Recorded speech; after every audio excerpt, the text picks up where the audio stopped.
close your eyes, let your shoulders drop, take a slow breath in and let it out even slower. Tonight we're going to spend 2 hours together in a valley, not rushing, not trying to accomplish anything, just existing there, noticing things, small things, the kind of details that make a world feel real, feel lived in, feel like it was made by someone who cared deeply about every pixel, every line of dialogue, every tiny interaction. Stardew Valley is full of these moments. Hundreds of facts, secrets, details and small truths tucked into every corner of the game. Some of them are funny, some are touching, some are so obscure that only a handful of players have ever discovered them, but they're all there waiting patiently the way a good game waits for you to find it. We're going to walk through them together tonight, slowly, gently, the way you might walk through a garden at dusk, stopping to notice each flower, each stone, each small thing that catches the light. Before we begin, I want to say something directly to you. If you're here, listening to this, then you're someone who loves this game enough to want to fall asleep to facts about it. That's a specific kind of love, the kind that doesn't need the game to be more than it is, doesn't need it to be epic or groundbreaking or revolutionary. You love it because it's warm, because it's kind, because it gave you a place to rest when you needed one. If this video helps you sleep, if these 2 hours of gentle facts about a gentle game make your night a little easier, then I'd love for you to subscribe. Not because I need the number to go up, but because there are other people out there right now who need exactly this kind of content and don't know it exists yet. Subscribing helps them find it. It tells the algorithm that quiet, slow, careful videos about games we love are worth making.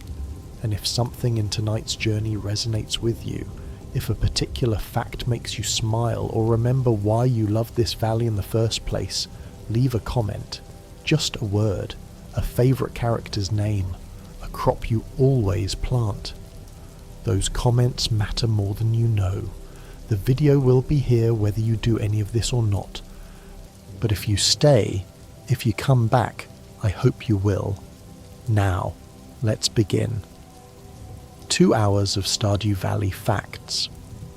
Starting with the very beginning, with the moment you first arrive in the valley, and moving outward from there into every season, every relationship, every secret the game holds.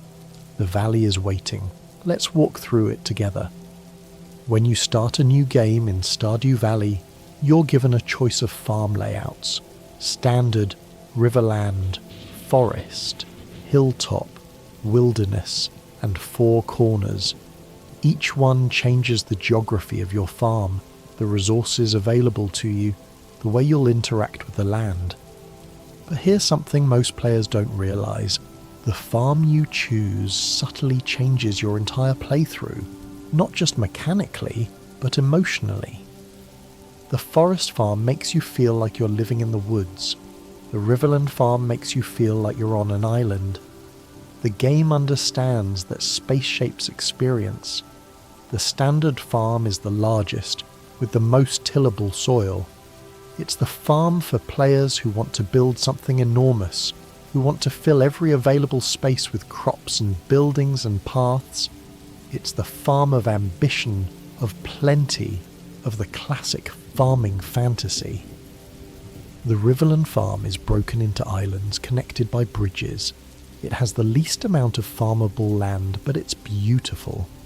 Players who choose this farm tend to be the ones who care more about aesthetics than efficiency, who want their farm to feel like a painting. The forest farm has hardwood stumps at respawn, making it the only farm where you can get a renewable source of hardwood without leaving your property. It also spawns forageable items.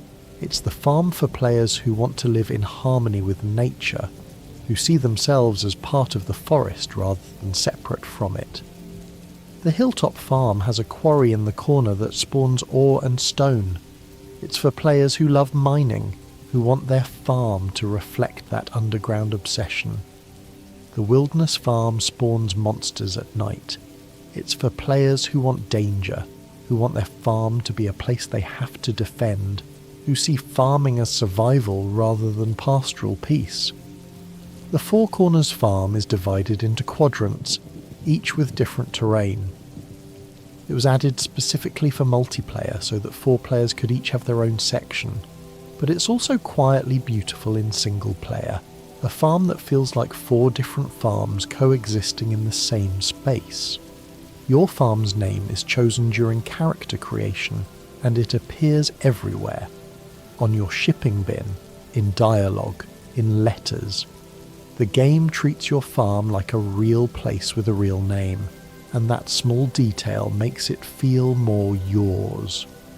Your character's name can be anything, but if you name yourself after an NPC, the game doesn't stop you. This creates wonderfully strange dialogue where characters refer to you by their own name, as if you're living in a mirror world. Your favourite thing chosen at the start seems insignificant, but later, when you eat a star drop, the game says, your mind is filled with thoughts of favourite thing. Players quickly learn to make their favourite thing something meaningful, something that would make them smile when they saw it again hours into the game. The opening cutscene shows you at your Joja Corporation desk, exhausted, trapped. If you look closely at the background, the office extends infinitely in every direction. It's a visual metaphor for the endlessness of corporate life, for the feeling that you'll never escape, that this is all there is. And then your grandfather's letter arrives, and suddenly there's a door. The letter from your grandfather is dated. The date changes based on when you start your game, making it feel personal, immediate, like he wrote it specifically for this moment, for you. Your grandfather's evaluation happens at the end of year 2. He judges you based on 4 categories: earnings, skills, relationships, and completion. But here's the secret. You can fail his evaluation and still play forever. The game doesn't end. Your grandfather's approval is meaningful, but it's not required. The valley doesn't kick you out for not being perfect.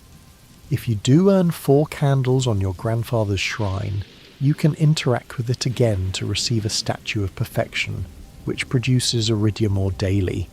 It's one of the most valuable items in the game, and it's a reward for caring about everything the valley offers, not just one aspect of it. Your farmhouse starts small. 1 room, 1 bed, a tiny space that feels almost claustrophobic, but Robin can expand it again and again until it's a mansion with multiple rooms, a kitchen, a nursery, a cellar. The house grows with you, physically representing your progression, your commitment to staying. The kitchen is required for cooking, and cooking is one of the game's deepest systems. There are over 80 recipes to learn, each with specific ingredients, specific effects. Some recipes give you energy, some give you speed, some give you luck. The game rewards you for paying attention to what you eat. Recipes come from different sources, some from the TV's Queen of Sauce show, some from friendship with NPCs, some from leveling skills. Each recipe has a story behind it, a reason it exists in the world, a person who knew it first. The Queen of Sauce is a cooking show that airs every Sunday. If you miss an episode, you miss that recipe until it reruns. The game operates on a real schedule, and that schedule doesn't wait for you. It's a small way the game teaches you that time passes whether you're ready or not. There's a character named Gus who runs the saloon. He's one of the kindest people in the valley, always welcoming, always warm. If you become friends with him, he'll send you recipes in the mail. His generosity is quiet, unassuming, the kind that doesn't ask for recognition. The saloon is the social heart of Pelican Town. Almost everyone visits it at some point during the week. If you want to find someone, the saloon is a good place to start. It's where the community gathers, where people relax, where the valley's social fabric is most visible. On Friday nights, the saloon is especially busy. It's the end of the work week, and people come to unwind. You can see the rhythms of the town in these patterns, the way people move through their weeks, the way they need rest and connection just like you do. Emily works at the saloon. She's a dreamer, a believer in crystals and energy and the spiritual dimensions of life. Some players find her strange, but she's also deeply kind, and her heart events reveal someone who sees beauty in everything, who refuses to let the world's cynicism touch her. Emily can be married. When you marry her, she continues to work at the saloon part-time. She doesn't give up her life for you, she integrates you into it. The game understands that healthy relationships don't require one person to disappear into the other. Hayley is Emily's sister. She starts the game as shallow, vain, obsessed with appearance. But if you befriend her, you discover someone who's using that shallowness as armor, who's afraid of being vulnerable, who's never been given permission to be more than pretty. Her character arc is one of the game's most touching. Hayley's 6-heart event involves her dropping her camera in the forest.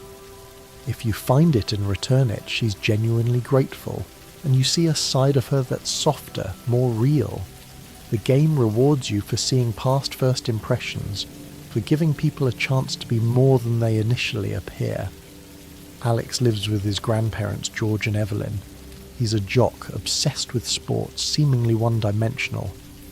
But his heart events reveal a young man dealing with grief, with an abusive father, with the pressure of trying to be strong when he feels anything but. The game doesn't judge him for his coping mechanisms, it just shows you who he is underneath them. George is in a wheelchair. The game never makes a big deal about this, never turns it into a tragedy or a teaching moment. He's just a person who uses a wheelchair, who has opinions and moods, and a life that exists independent of his disability.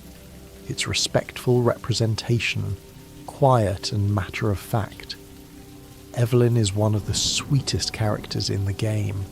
She bakes cookies, she tends her garden, she loves her grandson unconditionally. If you befriend her, she'll send you cookies in the mail, and the gesture is so grandmotherly, so warm, that it's impossible not to smile. Sebastian lives in the basement of Robin's house. He's a programmer, a loner, someone who feels trapped in a small town and dreams of leaving. His room is dark, filled with computers and posters, the room of someone who lives more online than in the physical world. Sebastian's marriage route is one of the most popular in the game. Players love him because he feels real, because his struggles with depression and isolation are portrayed with care, because the game lets him be sad without making sadness his only trait. When you marry Sebastian, he sets up a small workspace in your farmhouse. He continues to work as a freelance programmer. He doesn't give up his identity to become a farmer. He finds a way to be himself while also being with you. Maru is Sebastian's half-sister.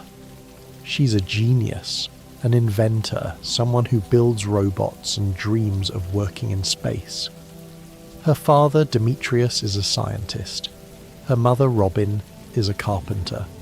She comes from a family of builders and thinkers, and she's continuing that legacy in her own way. Maru's relationship with Sebastian is complicated. He feels like Demetrius favours her, like he's the outsider in his own family. The game doesn't resolve this tension neatly. It just shows you that families are complicated, that love and resentment can coexist, that not everything gets fixed. Robin is one of the most important NPCs in the game. She's the carpenter who builds and upgrades your farm buildings. Without her, your farm can't grow.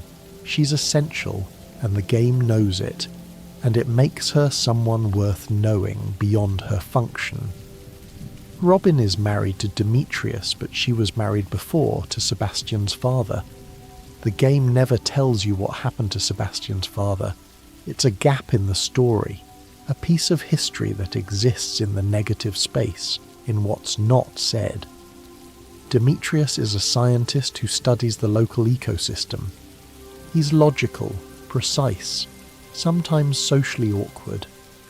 His relationship with Sebastian is strained, and the game suggests it's because Demetrius doesn't know how to connect with a stepson who's so different from him. There's a heart event where Demetrius asks you to help him with an experiment. He's studying the valley's tomatoes, trying to understand their growth patterns. It's a small moment, but it shows you who he is, someone who finds wonder in data, in patterns, in the measurable world. Abigail is the daughter of Pierre and Caroline. She has purple hair, loves video games, plays the flute, and dreams of adventure. She's one of the most popular marriage candidates because she feels like someone who would actually want to live on a farm, who would see it as an adventure rather than a compromise. Abigail eats rocks. If you give her quartz or other minerals, she says, "Hey, how'd you know I was hungry? This looks delicious." It's one of the game's strangest running jokes, and the community has built elaborate theories about why she does this. One theory is that Abigail is the wizard's daughter. Caroline mentions that she used to walk by the wizard's tower, and Abigail's natural hair colour is brown, but it won't stay that way. The wizard mentions that he believes one of the townspeople is his daughter. The game never confirms this, but the evidence is there, waiting for you to piece it together. Pierre runs the general store. He's a small business owner competing with Yoja Corporation, and he's deeply insecure about it. If you complete the community centre and drive Yoja out of town, Pierre thrives. If you side with Yoja, his store closes. Your choice has real consequences for his life. Pierre has a secret stash behind the counter. If you become friends with him, you can access it. It's a small detail, but it suggests a life beyond what you see. Private things, a person who exists when you're not looking. Caroline is Pierre's wife. She's kind, gentle, interested in tea and gardening. She has a secret too, a tea sapling recipe that she'll teach you if you befriend her. The recipe is useful, but more than that, it's a gesture of trust, of sharing something personal. There's a heart event where Caroline takes you to her secret garden behind the house. It's a small, enclosed space filled with plants, a place that's entirely hers. She tells you she comes here when she needs to think. The game understands that everyone needs a space that's just theirs, even in a small town, even in a happy marriage. Penny is the town's teacher. She lives in a trailer with her mother Pam, and she dreams of a better life. She's gentle, loves children, reads books under trees. She's also one of the saddest characters in the game, someone who's been dealt a difficult hand and is trying her best with it. Pam is an alcoholic. The game doesn't shy away from this. She drinks at the saloon every night. Her relationship with Penny is strained. But the game also doesn't make her a villain. She's someone struggling with addiction, with poverty, with the weight of her own failures. If you complete the community centre, the bus to the desert gets repaired, and Pam gets her job back as the bus driver. It's a small redemption, a second chance. The game believes in second chances. You can also build Pam a new house through Robin's construction services. It's expensive, but when it's done, Pam's reaction is complex. She's grateful, but also ashamed that she needed help. The game understands that charity, even kind charity, can be complicated. Sam is a musician who works at Joja Mart. He hates his job, dreams of making it big with his band, and lives with his mother and younger brother. His father, Kent, is away at war for the first year of the game. Kent returns in year 2. When he does, the family dynamic shifts. Kent has PTSD. He's jumpy, struggles with loud noises, has nightmares. The game portrays this with care, never sensationalizing it, just showing you a man trying to reintegrate into a life that continued without him. There's a heart event where Kent is triggered by popcorn popping. The sound reminds him of gunfire. It's a small, devastating moment, and the game doesn't explain it or resolve it. It just shows you that trauma doesn't go away, that some wounds don't heal cleanly. Jodie is Sam's mother. She's a homemaker, cheerful on the surface, but if you befriend her, you learn that she's lonely, that she's been holding the family together alone, that she's tired. The game sees her, sees the invisible labour of keeping a household running, and it honours that. Vincent is Sam's younger brother. He's a child, innocent, obsessed with toys and games. He's friends with Jazz, and the two of them play together constantly. The game includes children not as quest givers or functions, but as people, as part of the community's fabric. Jazz lives with Marnie and Shane. Her parents are dead. The game never tells you exactly what happened to them, but it's clear that Shane is her godfather, that he's trying to raise her despite his own struggles. Shane is an alcoholic. He works at Joja Mart, hates his life, and is deeply depressed. When you first meet him, he's rude, dismissive, clearly doesn't want to talk to you. But if you persist, if you keep trying to befriend him, his story unfolds into one of the game's most powerful narratives. Shane's heart events deal directly with depression and suicidal ideation. There's an event where you find him at the cliff's edge, drunk, and he tells you he doesn't see the point in continuing. It's heavy, and the game handles it with remarkable sensitivity. If you continue befriending Shane, he goes to therapy, joins a support group, starts trying to get better. The game doesn't cure him. He still struggles, but he's trying.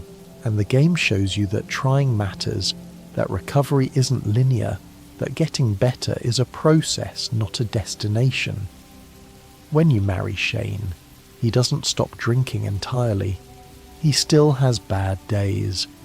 His room in your farmhouse is messy.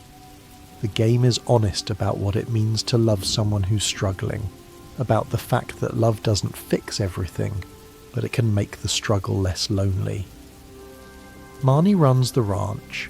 She sells animals, hay, and animal supplies. She's also in a secret relationship with Mayor Lewis, and the secrecy is a source of pain for her. She wants to go public. He doesn't. The game lets you see the inequality in their relationship, the way she's waiting for him to be brave enough to choose her openly. Mayor Lewis is the town's mayor. He's been in office for 20 years. He's well-meaning but vain, concerned with his reputation, with appearances. His purple shorts are a running joke in the game, a symbol of his vanity and his secret life. If you find Lewis's shorts and return them, he's grateful. If you put them in the luau soup, he's mortified. If you display them at the fair, he's furious. The game gives you options, and some of those options are just for fun, just to see what happens when you poke at the town's carefully maintained social order. Clint is the blacksmith. He's lonely, awkward, has a crush on Emily that he can never quite act on. If you marry Emily, Clint continues to pine for her, and it's uncomfortable, a reminder that not every story has a happy ending, that some people stay stuck. Clint can upgrade your tools. Each upgrade makes your tools more efficient, lets you work faster, cover more ground. The progression from copper to steel to gold to iridium is one of the game's core loops, a tangible sense of getting stronger, more capable. Iridium is the rarest ore in the game. It's found deep in Skull Cavern, or from mystic stones in the regular mines, or from the Statue of Perfection. Getting your first iridium tool feels like a milestone. like you've finally made it. Willie is the fisherman. He lives in a small shack by the ocean, sells fishing supplies, and loves the sea more than anything. If you befriend him, he'll take you out on his boat, and you'll see a side of him that's contemplative, philosophical, someone who's found peace in a simple life. Fishing is one of Stardew Valley's most divisive mechanics. Some players love it, find it meditative, relaxing. Others hate it, find it frustrating, too difficult. The game doesn't force you to fish, but it rewards you richly if you do. There are over 60 fish in the game, each with specific locations, seasons, weather requirements, and times of day. Learning where and when to catch each fish is its own form of mastery, a knowledge that builds slowly over time. The legend is the rarest fish in the game. It can only be caught in spring, in a specific spot in the river near your farm when it's raining. It's incredibly difficult to catch, and landing it feels like a genuine achievement. There are 5 legendary fish total: Legend, Crimson Fish, Angler, Glacier Fish, and Mutant Carp. Each one is a challenge, a test of your fishing skill, and catching all 5 is a badge of honour in the community. In later updates, the game added Legendary Fish 2, which are even harder to catch and can only be found after you've caught the originals. The game keeps giving you challenges, keeps rewarding mastery, keeps finding ways to make you feel like there's always something more to discover.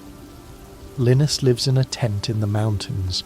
He's homeless by choice, a man who rejected society's expectations and chose to live simply in nature. The town doesn't understand him. Some people are kind to him, others are cruel. There's a heart event where Linus's tent is vandalised. He's hurt but not surprised. He's used to being treated as an outsider. The game doesn't tell you who did it, doesn't give you a villain to punish. It just shows you that cruelty exists, that some people fear what they don't understand. If you befriend Linus, he teaches you wild bait and sashimi recipes. He shares his knowledge of living off the land, of finding food in the wild. He's not helpless. He's chosen a different way of living, and he's good at it. Linus will never move into town no matter how much you befriend him. Some players wish they could offer him a home, but the game respects his choice. He doesn't want to be saved. He wants to be accepted as he is. The wizard lives in a tower at the edge of the forest. His name is Magnus Rasmodius, though the game rarely uses it. He's a powerful magic user, and he's the one who gives you access to the Junimos and the community centre's magic. The wizard was married once. His ex-wife, the witch, lives in a swamp and has cursed the town in small ways. If you befriend the wizard, he'll tell you about their relationship, about how it fell apart, about the daughter he believes is living in town but has never met. The witch will occasionally fly over your farm at night and curse your chicken coop, turning your chickens into void chickens, or curse your slime hutch. It's random, unsettling, a reminder that magic in this world isn't always benevolent. But if you complete certain tasks, you can turn the witch's hut into a place where you can get void eggs and other dark magic items. The game lets you engage with the darker elements of its world, lets you choose how much you want to explore the shadows. Krobus lives in the sewers. He's a shadow person, a member of an ancient race that once warred with the dwarves. He's kind, gentle, sells rare items, and can eventually become your roommate if you choose not to marry anyone. Krobus as a roommate is one of the game's sweetest options.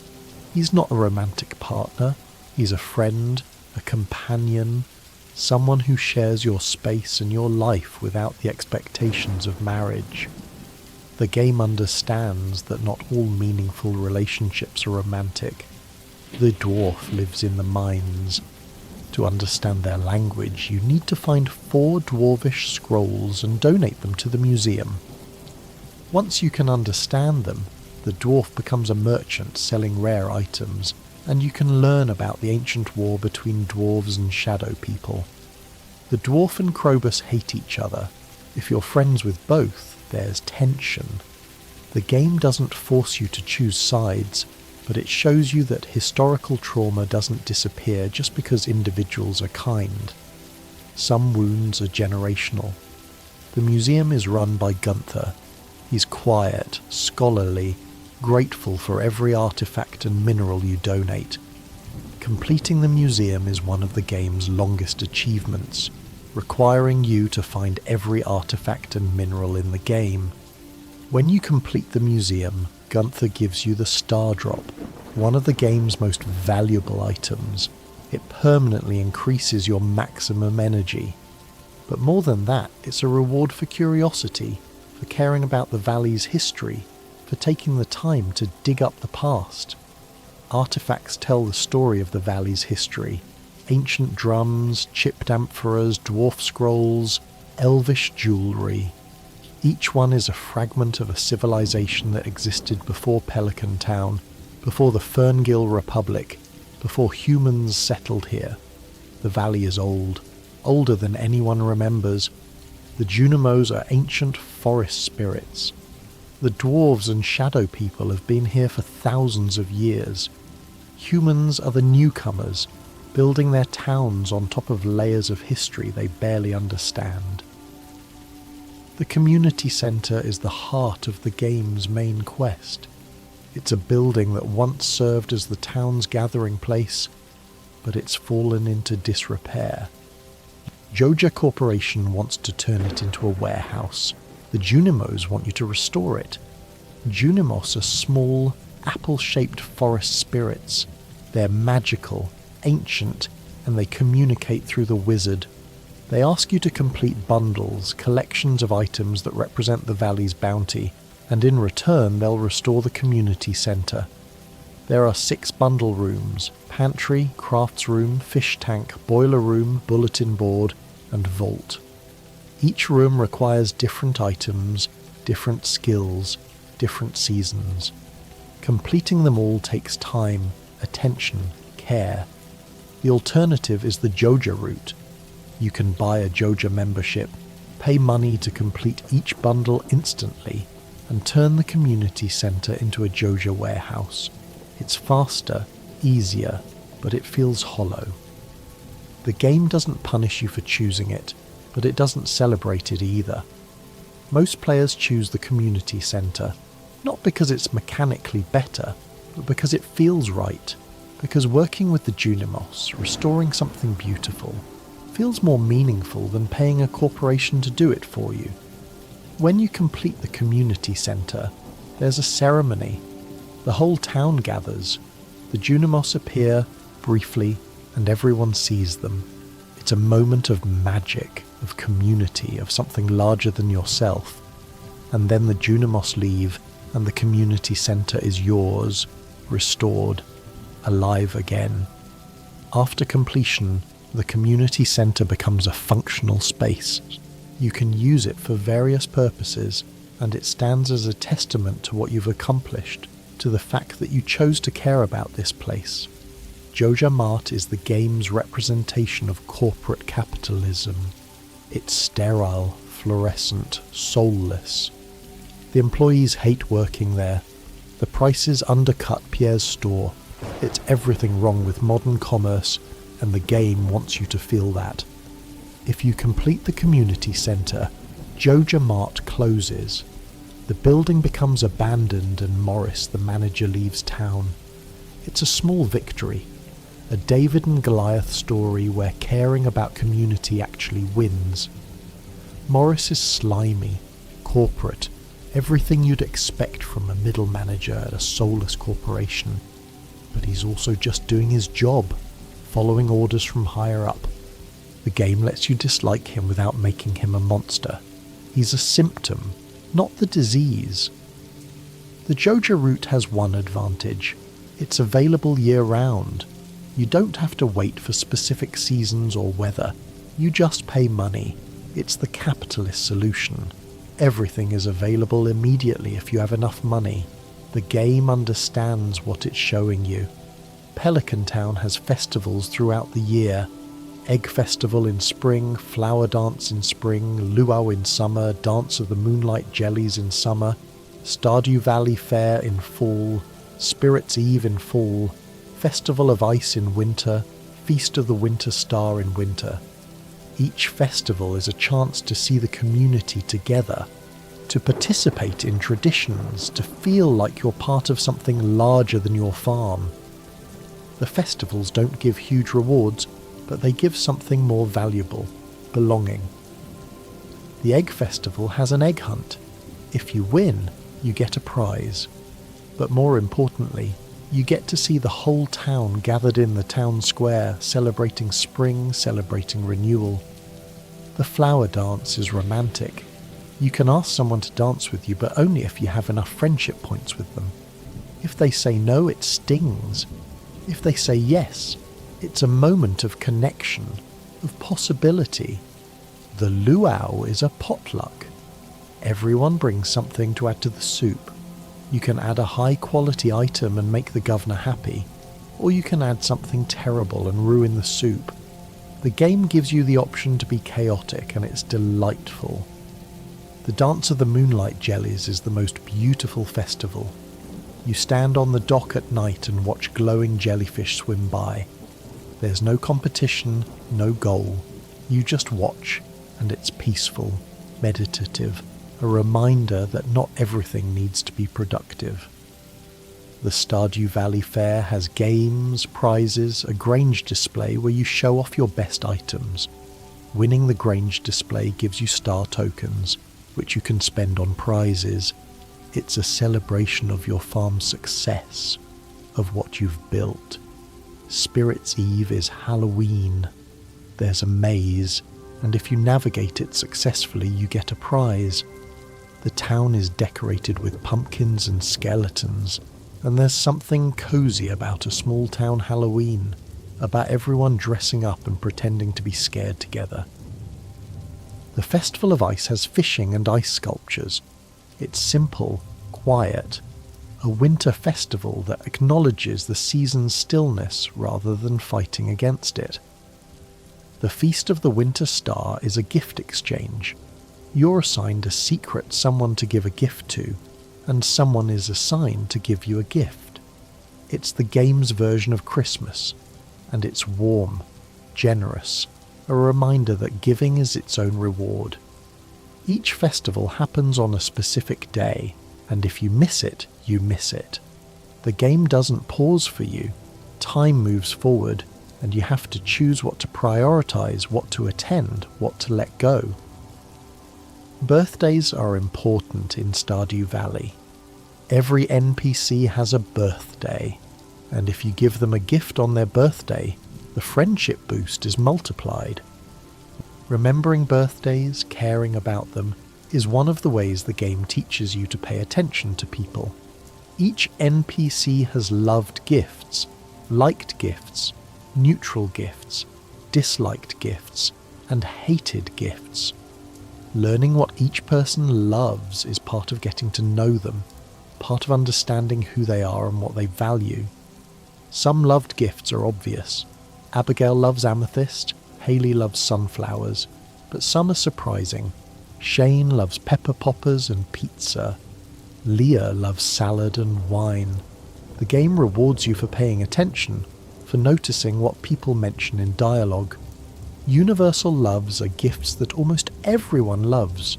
Prismatic shard, golden pumpkin, magic rock candy, pearl, rabbit's foot. These are rare, valuable, and giving them feels significant, like you're offering something precious. Universal hates are gifts that almost everyone hates. Trash, Joja Cola, seaweed. Giving someone trash is insulting, and the game lets you do it, lets you see the consequences of thoughtlessness. Friendship is measured in hearts. Each NPC has a heart meter that fills as you give them gifts, Talk to them, complete quests for them. At certain heart levels, you unlock heart events, cutscenes that reveal more about their character, their history, their inner life.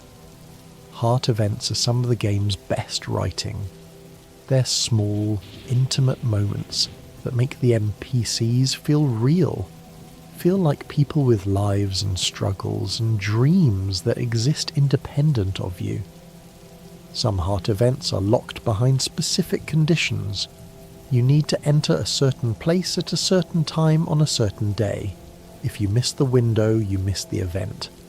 The game rewards exploration, rewards paying attention to when and where people are. Marriage is optional. You can play the entire game without marrying anyone, and the game is perfectly content with that. But if you do want to marry, you need to give someone a mermaid's pendant, which you can buy from the old mariner on rainy days at the beach. The mermaid's pendant is a proposal. When you give it to someone at 10 hearts, they accept, and 3 days later, you have a wedding. The whole town attends. It's a celebration, a commitment, a choice to build a life with someone. After marriage, your spouse moves into your farmhouse. They have a room, a space that's theirs. They continue to have their own schedule, their own life, but now they're part of yours too. Spouses help on the farm. They water crops, feed animals, repair fences. It's not a huge amount of help, but it's something, a tangible way they contribute to the life you're building together. Spouses also give you gifts. Coffee, food, resources. Small things, but they're gestures of affection. Reminders that you're cared for. You can have children after marriage. Up to 2 children. Either biological or adopted, depending on your spouse's gender. Children grow from babies to toddlers, and then they stop. They don't grow up further. They're part of your household, part of your family, but they remain children forever. Some players love having children in the game. Others find them annoying, wish they could age up or contribute more. The game doesn't force you to have children, it's a choice. And like all choices in Stardew Valley, it's respected. There's a dark secret in the game. If you're unhappy with your marriage or your children, you can visit the witch's hut and erase them. You can turn your spouse into a dove and release them, erasing their memory of you. You can turn your children into doves too. It's disturbing, unsettling, and the game lets you do it without judgment. Divorce is also an option. You can divorce your spouse at Mayor Lewis's manor for 50,000 gold. After divorce, your ex-spouse will no longer talk to you, and their heart level drops to 0. The game shows you that actions have consequences, that some choices can't be undone cleanly. Crops are the foundation of farming. Each season has different crops, different growth times, different profit margins. Learning which crops to plant when is one of the game's core skills. Spring crops include parsnips, green beans, cauliflower, potatoes, strawberries, and more. Strawberries are the most profitable spring crop, but you can only buy seeds at the egg festival, so you need to plan ahead. Summer crops include tomatoes, hot peppers, blueberries, melons, and more. Blueberries are incredibly profitable because they keep producing after the initial harvest, giving you multiple harvests from a single planting. Fall crops include corn, pumpkins, cranberries, yams, and more. Cranberries are the most profitable fall crop for the same reason as blueberries. They keep producing. Winter has no crops except winter seeds, which you can forage or craft. Winter is the season for mining, for fishing, for building relationships, for doing all the things you didn't have time for during the growing seasons. Ancient fruit is the most profitable crop in the game. It takes 28 days to grow initially, but then it produces fruit every 7 days for the rest of the season. In the greenhouse, where seasons don't matter, ancient fruit produces forever. Sweet gemberries are grown from rare seeds, which you can buy from the travelling cart. They take an entire season to grow and sell for 3,000 gold each. They're not the most profitable crop, but they're rare, special, and one is needed for a secret quest. The secret woods have a statue called the Old Master Cannoli. If you give it a sweet gemberry, it gives you a star drop. It's one of the game's most obscure secrets, a reward for exploration and experimentation. Star drops permanently increase your maximum energy. There are 7 in the game, and finding all of them is a long-term goal, a way to become stronger, more capable, able to do more each day. The 7 star drops come from the museum, the Old Master Cannoli, the Stardew Valley Fair, your spouse, the mines, fishing, and the Statue of Perfection. Each one requires different skills, different achievements, different paths through the game. Quality affects crop value. Normal, silver, gold, and iridium quality. Higher quality crops sell for more, and quality is determined by your farming level and whether you use fertilizer. Fertilizer comes in different types: basic, quality, and deluxe.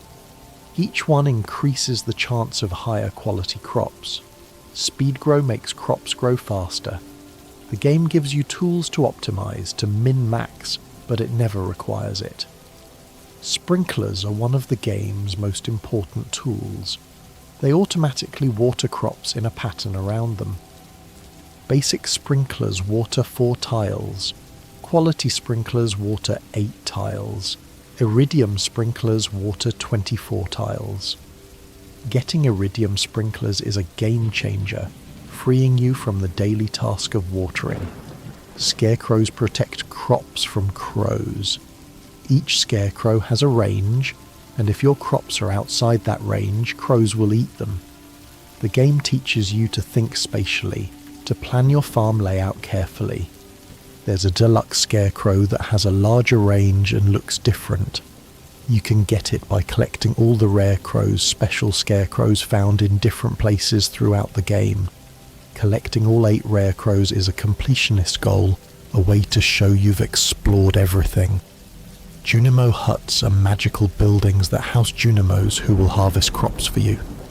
They're expensive, require late-game resources, but they're incredibly useful.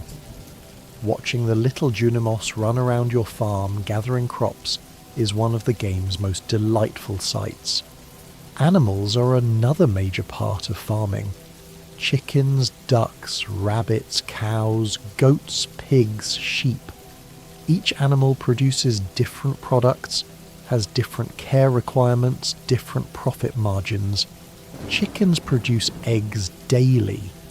If you have a high enough friendship with them, they produce large eggs, which sell for more. Eggs can be turned into mayonnaise, which sells for even more. The game rewards you for processing, for adding value. Ducks produce duck eggs and duck feathers. Duck feathers are used in crafting and are valuable. Ducks are slightly more profitable than chickens, but they require more friendship to produce feathers. Rabbits produce wool and rabbit's feet. Rabbit's feet are rare, valuable, and universally loved as gifts. Rabbits are adorable and the game knows it. Cows produce milk daily. Large milk if you have high friendship. Milk can be turned into cheese, which is very profitable. Cows are one of the best animals for making money. Goats produce goat milk, which can be turned into goat cheese. Goat cheese sells for more than regular cheese, making goats slightly more profitable than cows, but they produce less frequently. Pigs are the most profitable animals in the game. They dig up truffles, which sell for a lot, and can be turned into truffle oil, which sells for even more. Pigs are an investment, but they pay off. Sheep produce wool, which can be turned into cloth. Cloth is used in crafting and as a gift. Sheep are less profitable than other animals, but they're fluffy and cute, and sometimes that's enough. Animals need to be petted daily to maintain friendship. If you don't pet them, their friendship drops. and they produce lower quality products. The game teaches you that relationships require maintenance, that neglect has consequences. Animals also need to be fed. Hay in winter, grass in other seasons if you let them outside. If you forget to feed them, they get grumpy and their friendship drops. The game is forgiving, but it's not consequence-free. Silos store hay. You need a silo before you get animals, or you'll have to buy hay from Marnie, which is expensive. Building a silo is one of the first things new players learn to do. The deluxe barn and deluxe coop have auto feeders. If you have hay in your silos, the animals will automatically eat. It's a huge quality of life improvement, one of the many ways the game respects your time as you progress. Heaters keep animals happy in winter. Without a heater, animals are cold and produce less. It's a small detail, but it makes the world feel real, makes you think about the comfort of the creatures in your care. You can name your animals. Most players give them silly names, puns, references. The game lets you be playful, lets you make the farm yours in small personal ways. There's a secret. If you name an animal with item codes in brackets, like 645, the game will spawn that item every time you interact with the animal. It's an exploit, a bug that became a feature, and the community loves it. The mines are 120 floors deep. Every 5 floors you unlock an elevator, so you don't have to start from the beginning each time. The mines are dangerous, full of monsters, but they're also full of resources. Ore, gems, geodes. Geodes can be opened at Clint's blacksmith shop. Inside are minerals, artifacts, and occasionally rare gems. Opening geodes is like opening presents, a small dopamine hit every time. There are 3 types of geodes: regular geodes, frozen geodes, and magma geodes. Each type contains different minerals, and collecting all of them is part of completing the museum. Omni-geodes can contain anything from any geode type. They're rare, valuable, and opening them always feels special because you never know what you'll get. The mines have different enemy types on different floors.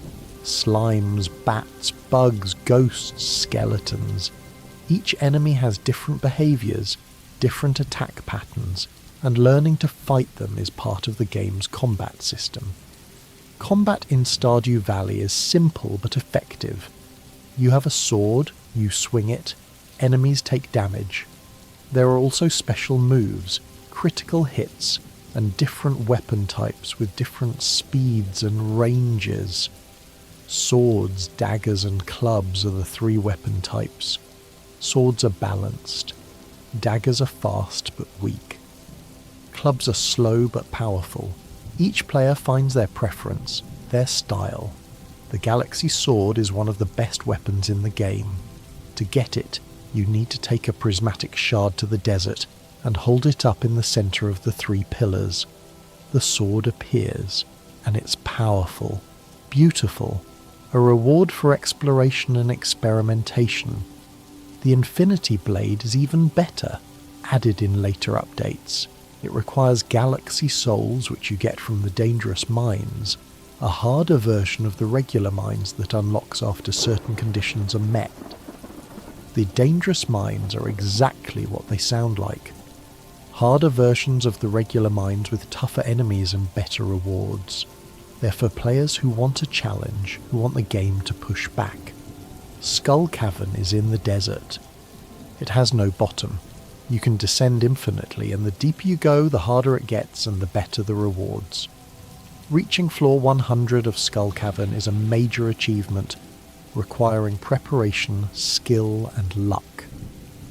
Iridium ore is most commonly found in Skull Cavern. It's the rarest ore used for the best tools, the best sprinklers, the best equipment. Getting enough iridium to upgrade everything is a long-term goal. Staircases can be crafted and placed in Skull Cavern to skip floors. Some players use hundreds of staircases to reach floor 100 quickly. The game allows this, doesn't judge it, understands that different players have different definitions of achievement. Bombs are useful in Skull Cavern. They clear rocks quickly, reveal ladders, and make descending faster. Cherry bombs, bombs, and mega bombs each have different blast radiuses and costs. Luck affects many things in Stardew Valley. Finding ladders in mines, getting better loot, catching rare fish. You can check your daily luck on the TV's fortune teller channel. High luck days are the best days for mining, fishing and gambling. The casino is in the desert, behind the Oasis shop. You need to complete a quest for Mr. Chi to unlock it. Inside you can play slots and blackjack, gambling Chi coins for prizes. Mr. Chi is a mysterious figure who gives you quests. His quests are challenging, often requiring you to do difficult things within time limits. Completing them gives you access to special items and areas. Chi's Walnut Room is an endgame area added in the 1.5 update. It's accessed through the volcano on Ginger Island and contains special challenges and rewards. It's for players who've done everything else and want more. Ginger Island is a massive addition to the game, added in version 1.5. It's a tropical island with new crops, new NPCs, new areas to explore, new goals to complete. It essentially doubles the game's content. To access Ginger Island, you need to repair Willie's boat, which requires a lot of resources. It's a late game goal, something to work toward after you've established your farm. Ginger Island has its own farm area, separate from your main farm. You can grow tropical crops there, crops that don't grow in Stardew Valley proper. It's a whole new space to develop, to make your own. Golden walnuts are the currency of Ginger Island. There are 130 hidden throughout the island, and finding them all is a major completionist goal. Each walnut unlocks something: areas, shortcuts, rewards. Leo is a young boy who lives on Ginger Island. He was raised by parrots after his parents died. Befriending him and helping him integrate into Pelican Town is one of the island's main storylines. The Volcano Dungeon is Ginger Island's version of the mines. It's 10 floors of challenging combat, with a forge at the top where you can upgrade your tools and weapons in new ways. Tool enchantments are added at the forge. You can make your axe chop in a wider area, your pickaxe break multiple rocks, your hoe till more tiles. These upgrades make late-game farming much more efficient. Weapon enchantments add special effects to weapons: vampiric lifesteal, bug killer damage, crusader damage to mummies. They make combat more interesting, more varied, more strategic. The island trader is an NPC on Ginger Island who trades rare items for other rare items. She's useful for getting things you need without having to farm them yourself. Professor Snail is trapped in a cave on Ginger Island. If you free him, he'll give you rewards and ask you to complete the island field office, a museum-like collection of fossils and rare items. Fossils are a new collectible added with Ginger Island. You dig them up on the island and donate them to the field office. Completing the collection gives you rewards and unlocks new areas. The mermaid puzzle is a secret on Ginger Island. If you solve it by playing the correct sequence of notes on the stones, a secret area opens with a special reward. It's one of the game's most obscure secrets. Chi gems are a special currency earned from Mr. Chi's challenges. You can spend them in Chi's Walnut Room on unique items, decorations, and permanent upgrades. They're the ultimate endgame currency. Perfection is a tracker added in version 1.5. It measures your completion of everything in the game: shipping all items, cooking all recipes, catching all fish, befriending all NPCs, finding all star drops, and more. Reaching 100% perfection is the game's ultimate goal. When you reach 100% perfection, you get a special cutscene and a reward. It's a celebration of everything you've accomplished. a recognition that you've seen everything the valley has to offer. The reward for perfection is a statue of true perfection, which produces prismatic shards regularly. It's incredibly valuable, but more than that, it's a trophy, proof that you've mastered the game. Prismatic shards are the rarest items in the game. They're used for the Galaxy Sword, for enchanting, for gifting, for various late-game purposes. Getting your first prismatic shard is always exciting. The Statue of Endless Fortune is another special statue. It produces random valuable items daily. Diamonds, gold bars, iridium bars, omnigeodes. It's expensive to get, but it pays for itself over time. Junimo Kart is an arcade game you can play on the TV in the saloon. It's a difficult platformer, and beating it is a challenge separate from the main game. Some players love it, others hate it.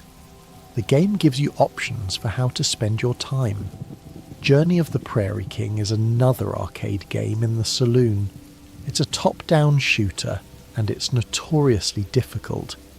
Beating it without dying gives you a special reward, and it's one of the game's hardest achievements. The Stardrop Saloon has a jukebox. You can change the music playing in the saloon by interacting with it. It's a small detail, but it makes the space feel more interactive, more alive. Music in Stardew Valley is composed by Concerned Ape himself. Every track, every melody, every ambient sound was created by one person. The soundtrack is beloved, often cited as one of the game's best features. The spring theme is gentle, hopeful, full of new beginnings. The summer theme is warm, lazy, the sound of long days. The fall theme is melancholic, reflective, the sound of things ending. The winter theme is quiet, contemplative, the sound of rest. Each location has its own music. The town, the forest, the beach, the mines, the desert. The music changes as you move through the world, creating a sense of place, of atmosphere. The night market is a winter festival that happens over 3 days. It's a market on the beach with special vendors, a submarine ride, and a mermaid show. It's one of the game's most magical events. The submarine ride takes you underwater to see rare fish and sea creatures. It's purely aesthetic, no gameplay purpose, just a beautiful moment of exploration. The mermaid show is a secret. If you stand in the right spot and click on the shells in the correct order, mermaids appear and perform. It's one of the game's most hidden secrets, a reward for curiosity. The travelling cart appears every Friday and Sunday in the forest. It sells random items, sometimes rare ones, sometimes at inflated prices, sometimes at bargains. It's unpredictable, and that unpredictability is part of its charm. You can buy red cabbage seeds from the travelling cart before year 2, which is normally when Pierre starts selling them. This can help you complete the community centre earlier, if you're lucky enough to find them. The travelling cart sometimes sells items that are otherwise very difficult to get. Rare fish, rare artefacts, expensive resources. Checking it regularly is a good habit. The night market's special merchant sells rare decorations and a mermaid's pendant if you haven't bought one yet. It's another way to access important items, another path through the game's systems. Secret notes are collectible pieces of paper that appear randomly after you reach a certain point in the game. Each note contains a hint, a drawing, or a cryptic message pointing toward a secret. There are 25 secret notes total. Some lead to hidden items, some reveal character secrets, some are just flavor text, adding depth to the world. Collecting them all is a completionist goal. Secret note number 10 shows a path through the maze in the secret woods. Following it leads to a solid gold Lewis statue, which is both hilarious and slightly disturbing. Secret note number 19 leads to a hidden truck in the forest. If you interact with it, you get a special item. It's a reference to the Mew under the truck rumour from Pokemon, a nod to gaming urban legends. Secret note number 20 is a drawing of a spot in the desert. If you dig there with a hoe, you find a strange doll. There are 2 strange dolls in the game, and they're creepy, unsettling, and serve no purpose except to exist. Journal scraps are similar to secret notes but specific to Ginger Island. There are 11 of them, and they lead to hidden golden walnuts. Finding them all requires exploration, experimentation, and attention to detail. The secret woods is a hidden area in the forest. You need a steel axe to clear the fallen log blocking the entrance. Inside are hardwood stumps, slimes, and the Old Master Cannoli statue. Hardwood is a valuable resource used in many crafting recipes. The secret woods is one of the few places to get it reliably, making it an important location for progression. The quarry is an area east of the mines. It spawns rocks, ore nodes, and gem nodes daily. It's a good source of resources without having to go into the mines. The quarry mine is a small cave in the quarry. It's only 25 floors, but it has a chance to spawn any ore type, making it useful for getting specific resources. The railroad is an area north of the mountains. It's mostly empty, but it has forageable items and a small spa building where you can restore energy. The spa is free to use. You can sit in the water and restore energy and health. It's a peaceful place, and some NPCs visit it on certain days. You might see them there, relaxing, being human. The Witch's Swamp is accessible after you complete certain quests. Inside is the Witch's Hut, where you can access dark magic items and, if you want, erase your marriage and children. The Dark Shrine of Memory lets you erase your ex-spouse's memory after divorce, so they'll talk to you again. It costs 30,000 gold. The game lets you undo your mistakes, but it makes you pay for it. The Dark Shrine of Selfishness turns your children into doves, erasing them from the game. It's disturbing, and the game knows it, but it gives you the option anyway. The sewers are accessed with the rusty key, which you get after donating 60 items to the museum. Inside lives Krobus, the friendly shadow person who becomes one of the game's most beloved NPCs. Krobus sells rare items, void eggs, omnigeodes, and various hard-to-find resources. He's open on different days than other shops, making him a valuable resource. Mutant Bug Lair is a small cave in the sewers. It's full of bugs and has a chance to spawn rare items. It's creepy, unsettling, and most players avoid it unless they need something specific. The bus stop is where you arrive at the start of the game. It's also where Pam drives the bus to the desert once you repair it. It's a liminal space, a threshold between the valley and the wider world. The tunnel near the bus stop is empty for most of the game, but in winter you can find a special forageable item there. It's a small detail, easy to miss, but it rewards exploration. The beach is one of the most peaceful areas in the game. Waves crash, seagulls cry, and you can fish, forage, and just exist by the water. Willie's fish shop is on the beach. He sells fishing supplies, and he's one of the kindest NPCs in the game. His love for the ocean is genuine, infectious, and his heart events are some of the most contemplative in the game. The tide pools appear on the beach during low tide. They contain forageable items and are a good source of resources. The game rewards you for paying attention to natural cycles. Elliot lives in a cabin on the beach. He's a writer, a romantic, someone who moved to the valley to focus on his novel. His heart events are poetic, dramatic, and if you marry him, he continues to write, continues to be himself.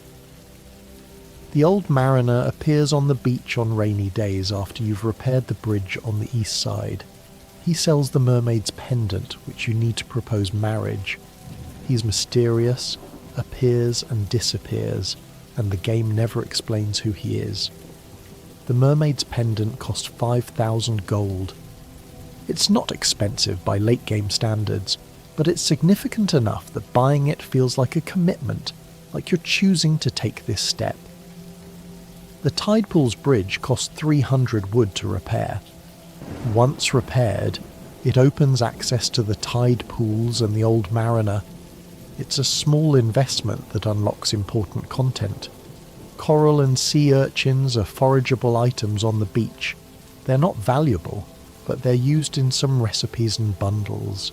The beach provides quietly, consistently. Rainbow shells are rare forageable items that appear on the beach in summer. They're beautiful, valuable, and universally loved as gifts. Finding one always feels special.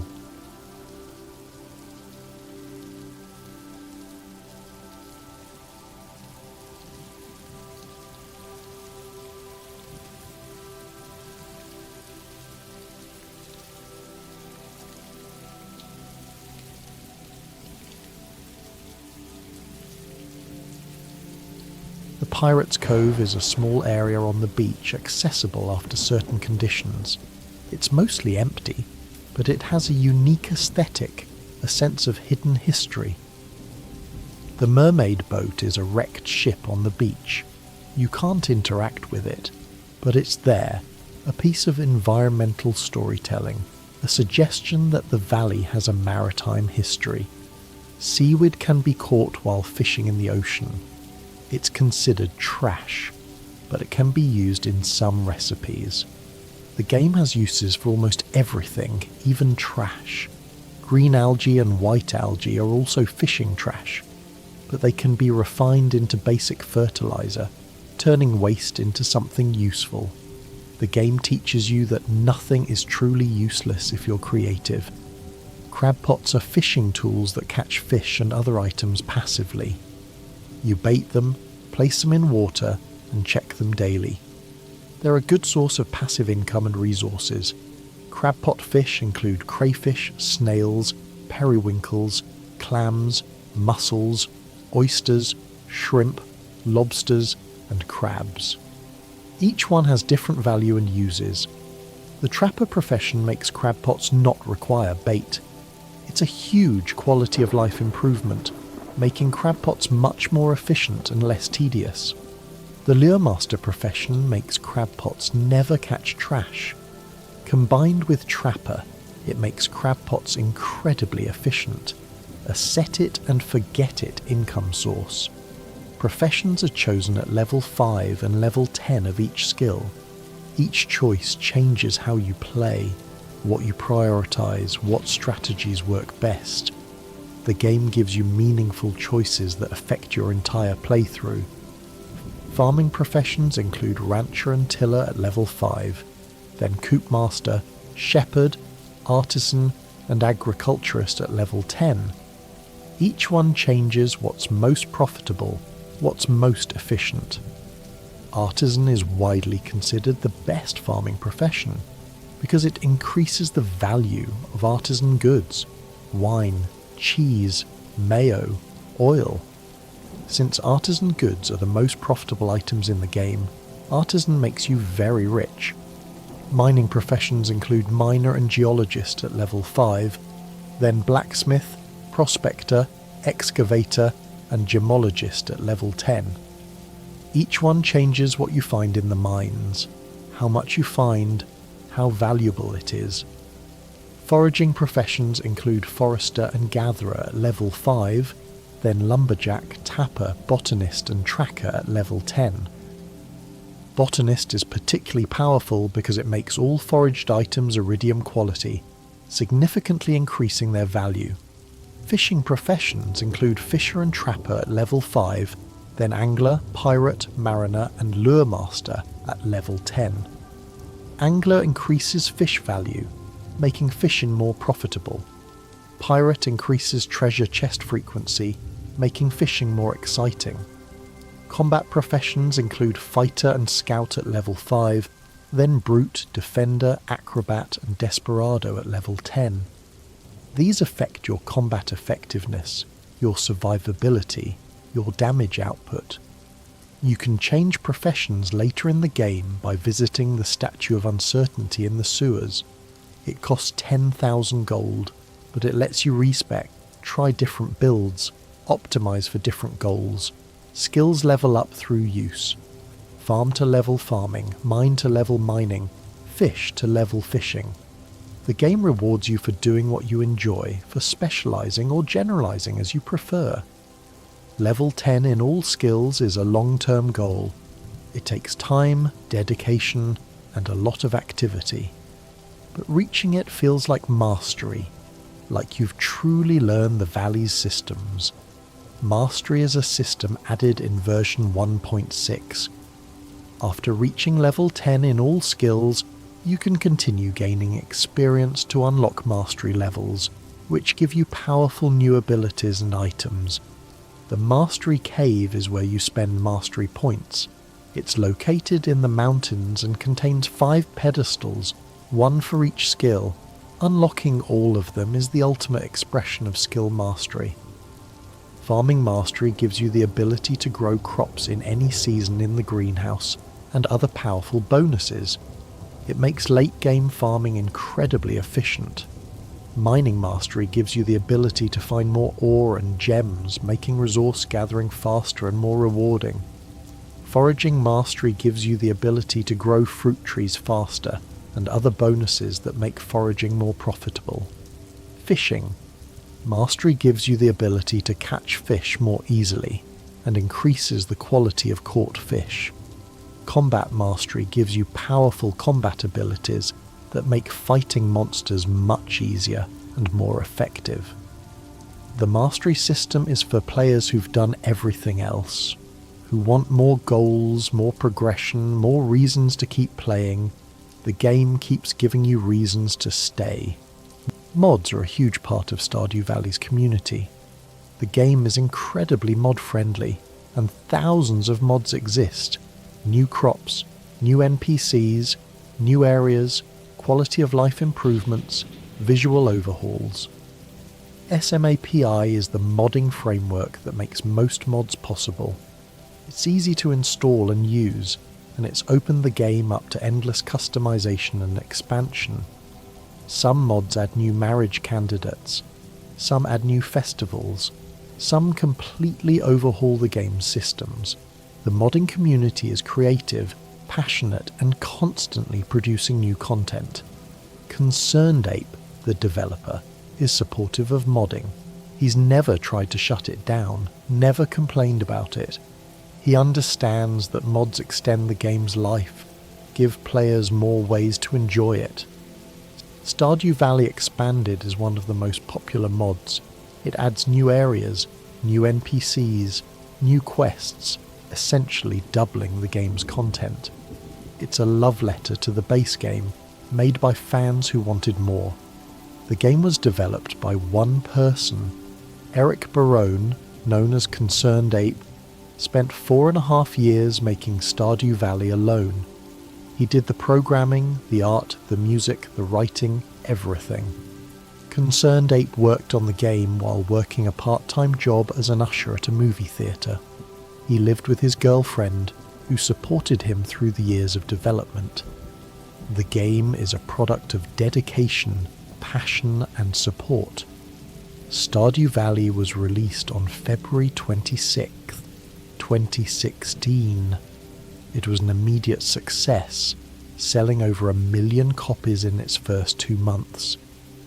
It resonated with people in a way few games do. The game has sold over 30 million copies as of 2024. It's one of the best-selling indie games of all time, and it's still being updated, still being supported, still being loved. ConcernedApe continues to update the game for free. Version 1.5 added Ginger Island. Version 1.6 added new festivals, new items, new content. He doesn't charge for these updates. He just keeps making the game better.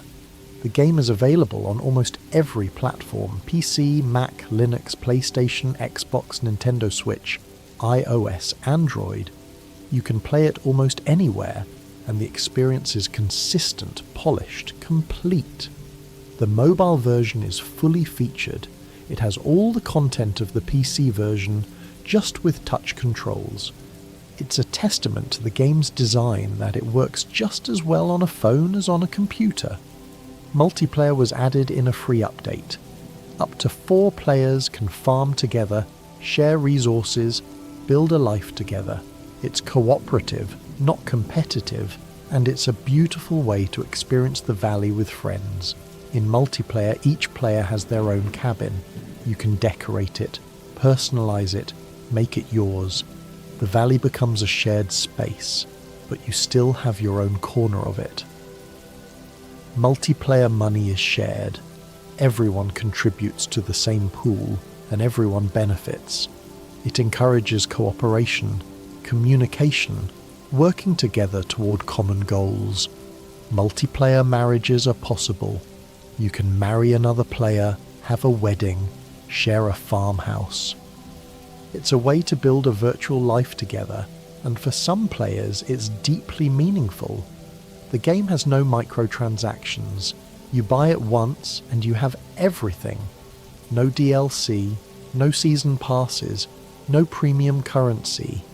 It's a complete game, sold at a fair price, and it respects your time and money. The game has no ads, no pop-ups, no interruptions, no attempts to sell you anything beyond the initial purchase. It's a pure experience focused entirely on the game itself. The game has no time pressure. You can play at your own pace, take as long as you want, never feel rushed. The valley will wait for you, patiently, as long as you need. There's no fail state. You can't lose. You can pass out from exhaustion, lose some money, but you'll wake up the next day and continue. The game is forgiving, understanding, kind. The game autosaves every night. You never lose more than a day's progress. It's a small mercy, but it makes the game less stressful, less punishing.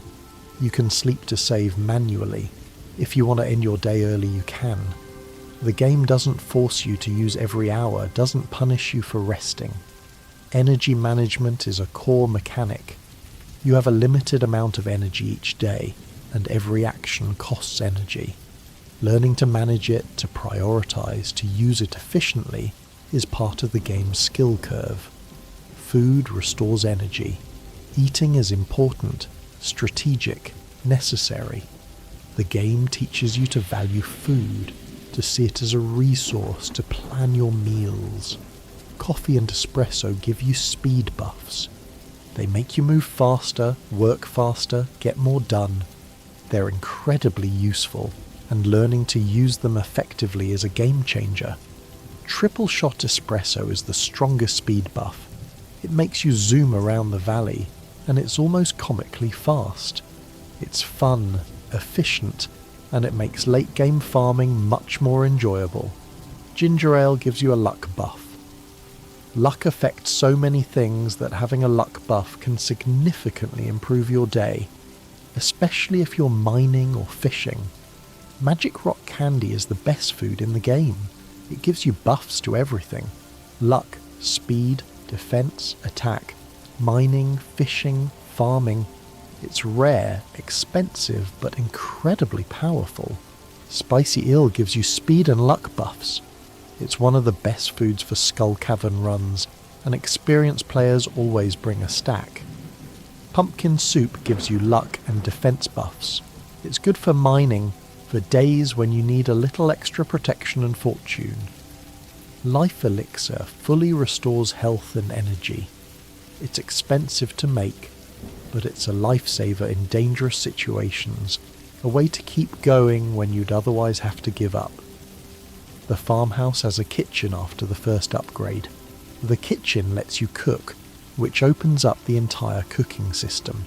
It's a significant upgrade worth prioritizing. Cooking gives you energy-efficient food. Cooked dishes restore more energy per ingredient than eating the ingredients raw. The game rewards you for taking the time to cook. Some recipes give buffs beyond energy. Speed, luck, defense, attack, foraging, fishing, mining. Learning which recipes give which buffs and when to use them is part of mastering the game. The cookbook is an item you can buy that lets you cook any recipe you've learned without having to remember the ingredients. It's a quality of life item that makes cooking much more convenient. Key's Cuisine is a special challenge where you have to cook and ship a certain number of dishes. It's difficult, requires planning, but the rewards are worth it. Gourmet Chef is an achievement for cooking every recipe in the game. It requires finding all the recipes, gathering all the ingredients, and actually making each dish. It's a long-term goal for completionists. Crafting is separate from cooking. You craft tools, equipment, furniture, and other items using resources. The crafting menu shows you what you can make and what you need. You learn crafting recipes by leveling skills, watching TV, befriending NPCs, and finding them in the world. Each recipe learned expands your options, your capabilities. Some crafting recipes are essential. Chests for storage, furnaces for smelting, preserves jars and kegs for processing. Learning these early makes the game much easier. Chests are infinite storage. You can place as many as you want, fill them with as much as you want, and organise your farm however you like. The game gives you the tools to be as organised or as chaotic as you prefer. Colour-coded chests help with organisation. You can change a chest colour by placing dye in it, making it easier to remember what's inside. It's a small feature, but it makes a big difference. Signs can be placed to label chests. You can write on them, draw on them, make your storage system as clear as you need it to be. Junimo chests are magical chests that share inventory across all Junimo chests. You can access the same items from multiple locations, making resource management much easier. The shipping bin is where you sell items. You place items in it at night, and you get paid the next morning. It's simple, efficient, and it means you never have to leave your farm to make money. You can check what you've shipped in the collections menu. It tracks every item you've ever sold, and completing the collection is a completionist goal. Shipping every item in the game is required for 100% perfection. It's a long-term goal that requires growing every crop, catching every fish, making every artisan good, finding every forageable. The collections menu also tracks cooking, crafting, fish caught, and artifacts found. It's a comprehensive record of everything you've done, everything you've discovered. Achievements are separate from in-game goals. They're platform-specific, Steam, Xbox, PlayStation, etc., and they track major milestones, earning a certain amount of money, reaching certain levels, completing certain tasks. Some achievements are easy, some are incredibly difficult. Full shipment, which requires shipping every item, is one of the hardest. Vector's Challenge, which requires beating Journey of the Prairie King without dying, is notoriously difficult. The game doesn't require you to get achievements. They're optional. For players who want extra challenges, extra goals, the game is complete without them. Perfection is the in-game equivalent of 100% completion. It's tracked in the game itself, not through platform achievements, and it's incredibly comprehensive. Reaching perfection requires shipping every item, cooking every recipe, catching every fish, crafting every item, completing every quest, maxing all friendships, finding all star drops, finding all golden walnuts, and more. It's exhaustive, comprehensive, and incredibly satisfying to complete. The Perfection Tracker shows your progress toward 100%. It breaks down each category, shows you what you're missing, helps you plan what to do next. It's a roadmap to completion.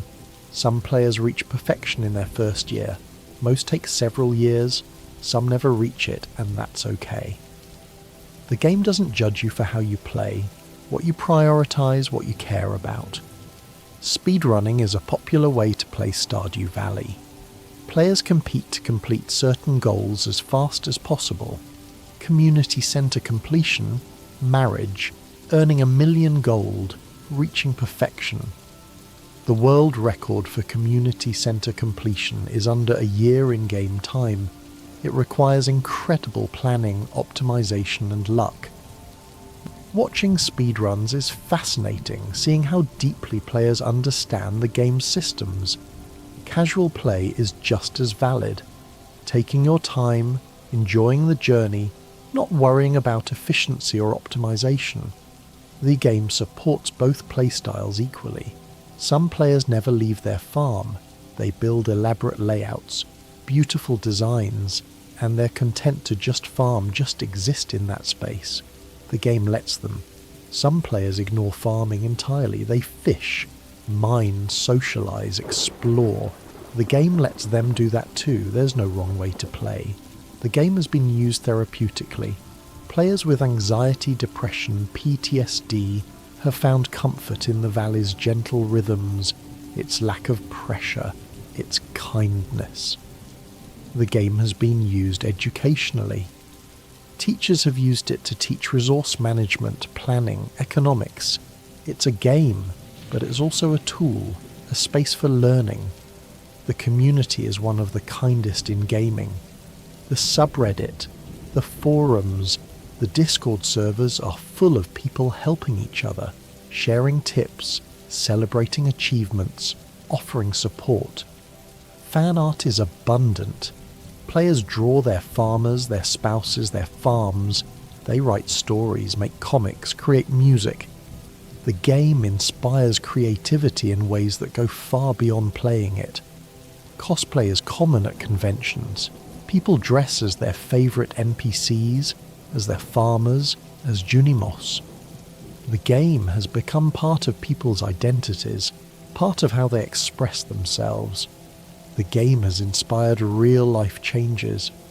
People have started gardening, moved to rural areas, changed careers, all because of how the game made them feel, what it made them want.